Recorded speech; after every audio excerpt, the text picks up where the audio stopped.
Okay, so in this clip we're going to talk about images and sound. And you know from our lessons, because we've talked about this, when as humans, when we see and hear things, we experience them in analogue.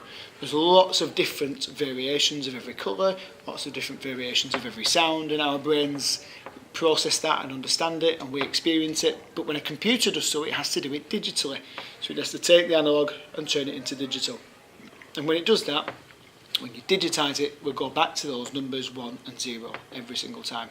So let's start off with pictures first of all. Okay, we know that a digital image is made up of lots of tiny pixels, unless it's a vector image, but we're not talking about those. Made up of lots of different pixels. We know that pixel means picture element, and we know that the things that are going to have an impact on the quality of that image are colour depth, number 1. Okay, now if you think about colour depth for a minute, and if you're not sure what this means, have a look online, go onto YouTube and have a look at Sonic the Hedgehog when it was on the Sega Master System, 8-bit. Okay, 2 to the power of 8, work it out. How many different colours could each pixel have been?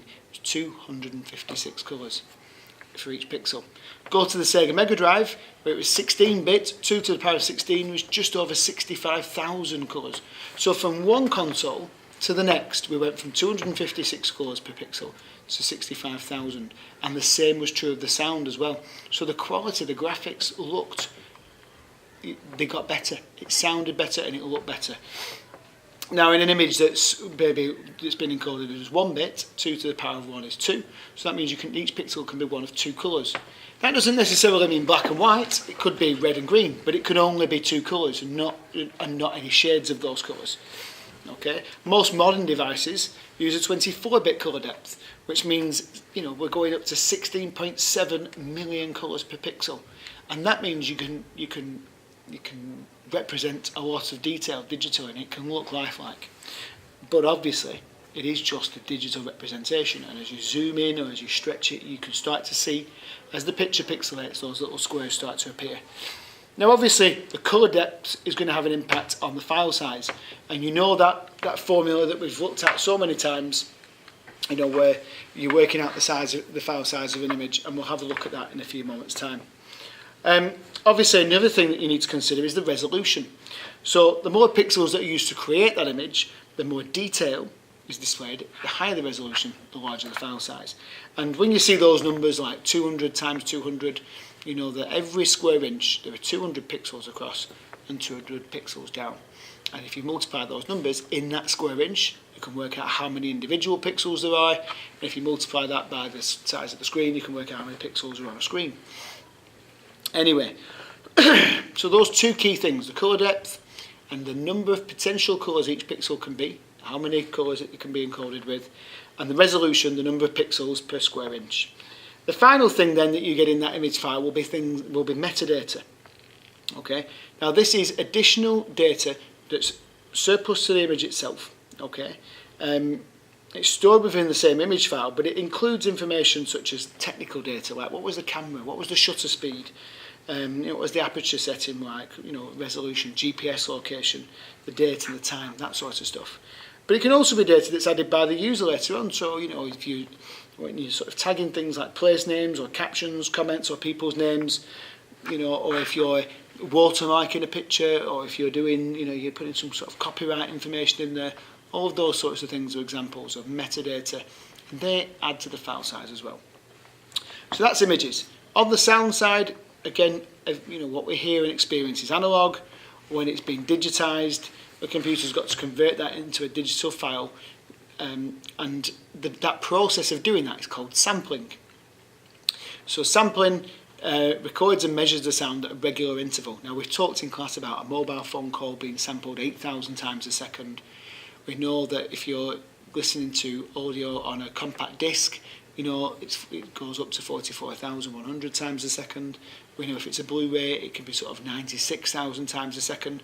And just like the pixels in an image, the higher that bit rate, the more potential colours there are, the more realistic it can look. When you're sampling, the more times you sample per second, the better quality the sound's going to be. And again, if you don't believe me, go and have a listen to Sonic the Hedgehog on the Master System, Sonic the Hedgehog on the Mega Drive, Sonic the Hedgehog on the next console after that, I can't remember what it was, and the sound gets better, gets more realistic every single time. So that process of converting to digital is called sampling. Number of samples taken each second is the sample frequency. And I've just told you some typical numbers you might get there. Now in your exam, they're going to test you on this, because what they'll say is, you know, the sound file was, the sample frequency was 44.1 kilohertz. And then they might say, so work out the file size. And when you write that bit down in the brackets, when you're doing that expression, you write that bit down in the brackets. It's not 44.1, it's 44,100. Don't forget, you don't put the kilohertz in the brackets, you put the hertz. So it's an easy mistake to make, but you'll lose in a mark straight away, so make sure you don't do that.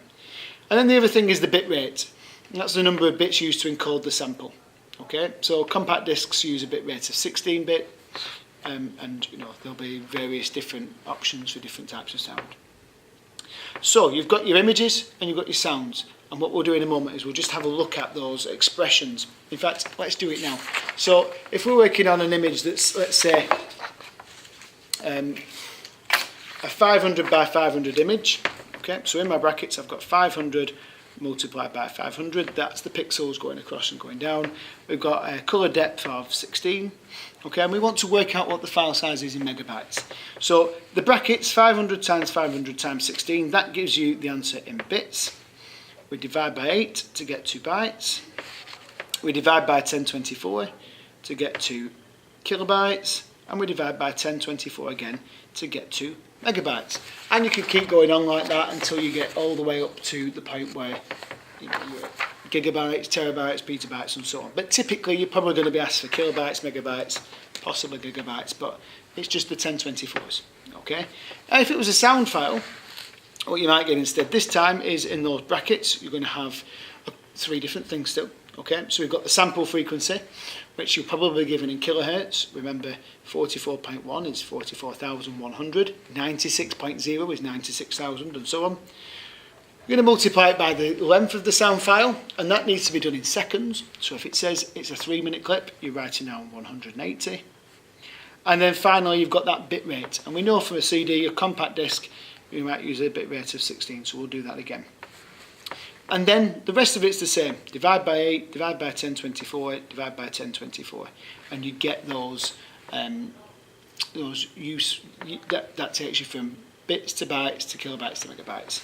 Okay, and you can see what that looks like just there. So you get a bit of an idea there of what we're talking about, how you construct those expressions. You're not then required to work out an answer.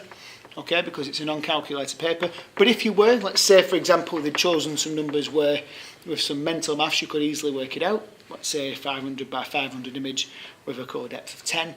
You know, it's realistic that you could work that out. You're still not going to be able to divide by 1024 in your head, and there's no requirement in this exam to do loads of long division. In that situation, you can divide by 1,000 and everything's fine. Finally, for this clip, we're just going to talk about compression, because you know, these file sizes are going to be huge in some cases. You know, a beautiful quality sound file or an immaculately sort of captured image is going to have large file sizes, and that's no good. It's no good on your mobile phone if every picture you take is 50 megabytes. So what we do is we compress things. Compressing a file reduces the file size. And we know again from lessons that there's 2 different types of compression that we might use. We've got lossy compression. Okay, so lossy compression removes data. For example, duplicated elements.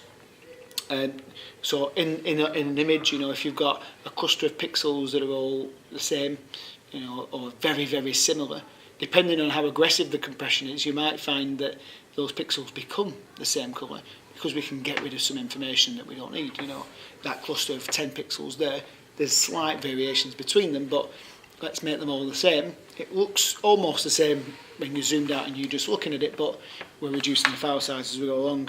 Any data removed during compression is removed permanently, so you can't get it back.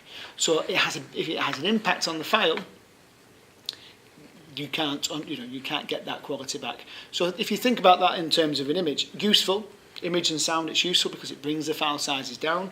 But when you start to lose that quality, you know, it can have an impact. And some people, real sort of like audiophiles, people who love music and love sound, you know, will say, you know, would be horrified at the idea of streaming music because, you know, the quality whilst it's absolutely fine, you know, to a sort of a sound connoisseur, they'd say, well, it's not as good as it should be. And I know from my own experience when I was younger, you know, people used to download music off the internet, illegally it turns out, but you know, this is what people did, you know, they'd download music off the internet, be on a CD as an MP3, and it would always sound tinny. You'd be missing the bass, you'd be missing the treble, you'd be missing the depth to the sound that made the music sound good. You could still listen to the song, but it wasn't as good as it should have been. So lossy compression, excuse me, you know, it's permanent. Popular lossy file types are JPEGs, they're MP3s, they're GIFs, they're MP4s. Lossless compression uses software algorithms to compress data, but then it reconstructs it into its original form. Okay, so there are some image and some sound lossy compressions, like raw images and WAV files, and TIFF images and BMP. You know, but with lossless, you're not going to reduce the file size as much as you are with lossy. Okay, so there's a trade-off to be had, but if what you want is real quality in your finished file, you're going to choose a lossless file type when you're saving, and therefore a lossless type of compression. And that brings to an end this bit, this clip on images and sound, and it turns out, unexpectedly, compression as well. Thank you.